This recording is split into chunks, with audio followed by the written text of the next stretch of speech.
ወመንፈስ ቅዱስ አሐዱ አምላክ አሜን። አምላካችንና አባታችን እግዚአብሔር እችን ሰዓት ባርኮ ስለሰጠን ክብርና ምስጋና ለታላቅ ስሙ ይሁን። እግዚአብሔር የታሰሩትን ይፈታል። መዝሙር 145 ከቁጥር 7 ላይ አይንተ እግዚአብሔር ካህናት ላይከነ ምስጢር ዲያቆናት አባቶች እናቶች ሁላችሁ በእግዚአብሔር ስም እንደምን ሰነበታችሁ? እንደምን አደራችሁ? እንግዲህ እግዚአብሔር በረዳን መጠን በጣም ውስን ለሆኑ ደቂቃዎች የምንማማርበት የትምህርታችን ርዕስ እግዚአብሔር የታሰሩትን ይፈታል በሚል ነው።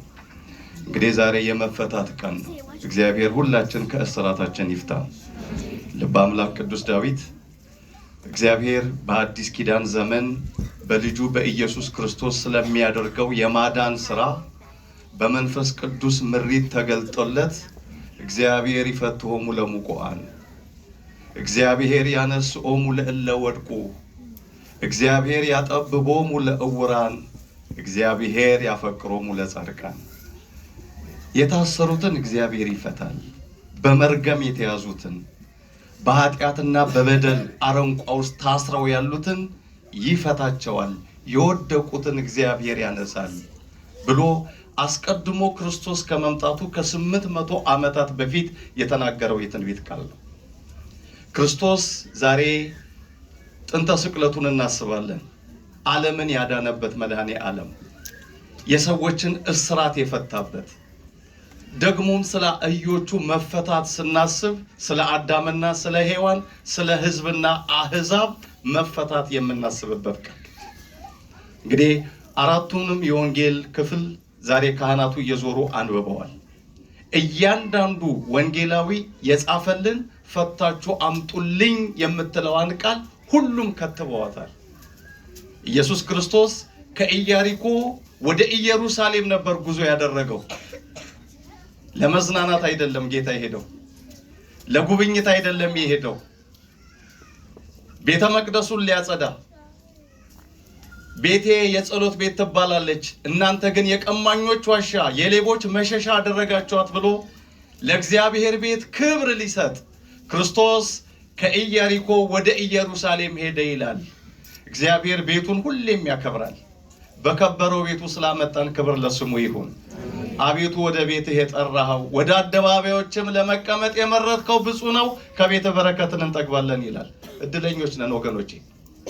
መዝሙር 64 ቁጥር 6 ላይ ወደ ቤቱ እግዚአብሔር የጠራን ቤቴ የጸሎት ቤት ትባላለች ብሎ ወደ አከበራት ቤት እግዚአብሔር ያሰባሰበን ሊባርከን ነው፣ ሊፈታን ነው፣ ከውድቀታችን ሊያነሳን ነው፣ እንቆቅልሻችንን ሊፈታ ነው። ክብር ለሥላሴ ይሁን።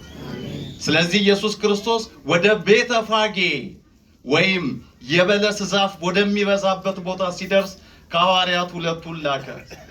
በፊታችሁ ወዳለችው መንደር ሂዱ፣ አህያይቱን ከነውርንጭላዋ ታስራ ታገኛላችሁ። ማንም አንዳች ቢላችሁ ለጌታ ያስፈልጉታል በሉና ፈታችሁ አምጡልኝ አለ ይላል። ዛሬ 3 ነገሮች የከበሩበት ቀን ነው። ከሰዎች ሕፃናትን እግዚአብሔር ከፍ አድርጎ ያከበረበት ቀን ነው። ከእንስሳት አህያን ያከበረበት ቀን ነው።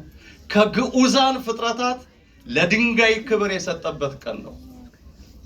ጌታ በፍጥረቱ ማንንም አይንቅም፣ ማንንም አይተውም፣ ማንንም አይረሳም። የተናቁ የተባሉትን ሁሉ እግዚአብሔር በጊዜው ጊዜ ያከብራቸዋል።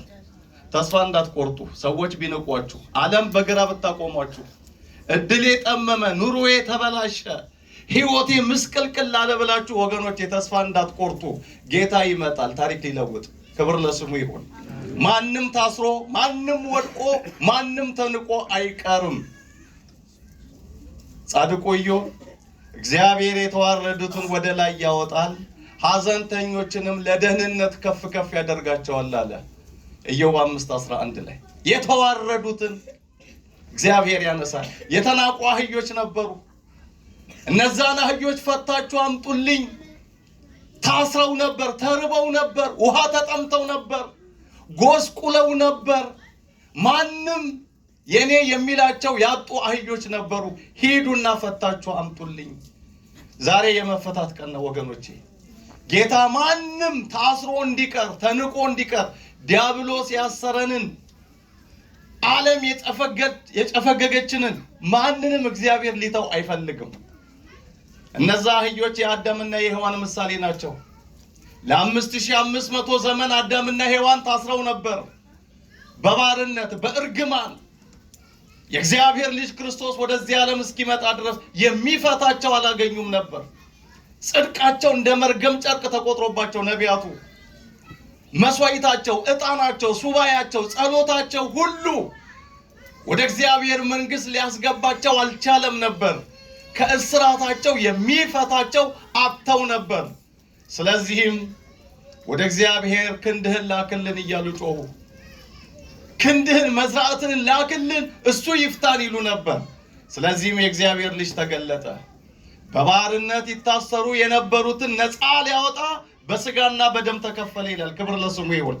ዕብራውያን 2:10 ላይ በባርነት ይታሰሩ የነበሩትን አዳምና ሔዋንን የልጅ ልጆቻቸውን እንደ አህዮቹ ወድቀው የነበሩትን የሰው ልጆች ሁሉ ነፃ ሊያወጣ የእግዚአብሔር ልጅ መድኃኔዓለም ተገለጠ።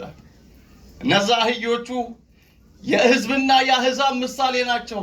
የአይሁድ የግሪካውያን፣ የተገረዙና ያልተገረዙ፣ የአብርሃም ልጆችና የአብርሃም ልጆች ያልሆኑት የነዛ ሁሉ ምሳሌ ነበሩ። እነሱን ፈታችሁ አምጡልኝ አለ። ወገኖቼ ዛሬም ጌታ የታሰሩትን ሊፈታ ይፈልጋል። አሉ ብዙ የታሰሩ አትላንታ ከተማ ውስጥ አሉ መፈታት የሚያስፈልጋቸው። በሺሻ ውስጥ ታስረው የተቀመጡ፣ በአልኮልና በድራግ ውስጥ ታስረው የተቀመጡ፣ በብዙ ኃጢአትና ነውር ውስጥ ዲያብሎስ አስሮ ያስቀመጣቸው ብዙ ነፍሳት አሉ። ወገኖቼ ሁላችንም ዕዳ አለብን። ፈታችሁ አምጡልኝ ነው ያለው። ፈታችሁ አምጡልኝ። ተፈተው የመጡትን ማክበር፣ በእነሱ ላይ ማደር የጌታ ስራ ነው። ፈቶ ማምጣት ደግሞ የኛ ስራ ነው። ካህናት እንደ ካህንነታቸው የመናዘዝ ኃጢአትን የማስተሰረይ የማስተማር ዕዳ አለባቸው። እኛም ደግሞ እያንዳንዳችን እንዳቅማችን ዕዳ አለብን ወገኖቼ። በሱስ የተያዙትን፣ በኃጢአትና በነውር የወደቁትን፣ ኦርቶዶክሳውያን ተብለው በዓለም ዲያብሎስ የሚጫወትባቸውን ፈተን ለማምጣት ዕዳ አለብን። ቅዱስ ጳውሎስ ወንጌልን ባልሰብክ ዕዳ አለብኝ፣ ለግሪክና ለአሕዛብ ዕዳ አለብኝ እንዳለ ወገኖቼ ሁላችን ዕዳ አለብን። ወንድም ኃጢአት እየሰራ ዝም ብትል ጌታ ደሙን ከእጅህ እፈልጋለሁ ይላል ሕዝቅኤል 3:18 ላይ።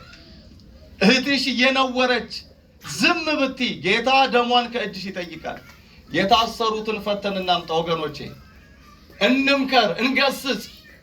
ኑ ወደ ቤተ ክርስቲያን እንበላቸው፣ ኑ ወደ ክርስቶስ ቅረቡ በሏቸው። እምቢ ካሉ የራሳቸው ጉዳይ፣ ግን ከነውራቸው እንዲፈቱ እናንተ ምክንያቱ ኗቸው። አህዮቹ ተፈተው መጡ። እነዛ የጎሰቆሉ አህዮች፣ ማንም ዞር ብሎ ያላያቸው አህዮች ክርስቶስ ሲቀመጥባቸው ግን ሁሉም ልብሱን አውልቆ አነጠፈላቸው ይላል። ጌታ እንዲህ ነው። አንተ ላይ ሲያድር የናቁ ሁሉ ያከብሩሃል፣ የረሱሽ ሁሉ ያስታውሱሻል።